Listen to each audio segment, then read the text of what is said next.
A day in the life of a 30 years old grandma. Charis! Senior na po tayo. Eto, naglilinis ako ng basura.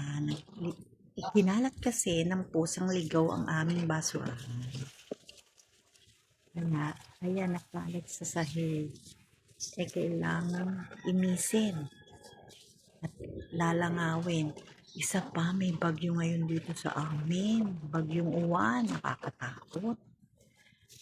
Nasa Luzon kami. Ayan, umuulan-ulan na nga, madilim ng kapalibutan. Kailangan linisin at baka kung saan pa rin. Kawawa naman yung tatapunan ng basura na po. Ayan na nagkukos ng bara, diba, sa fridge. Ganyan ang life ng lola, everyday, linis, luto. Ganyan lang, talagang ganun ang buhay, kailangan kumilos.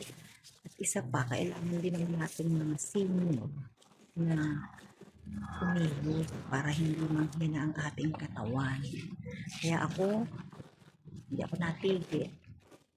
Ako'y naboard sa bahay. Medyo gagala-gala sa mall. Uupo lang doon.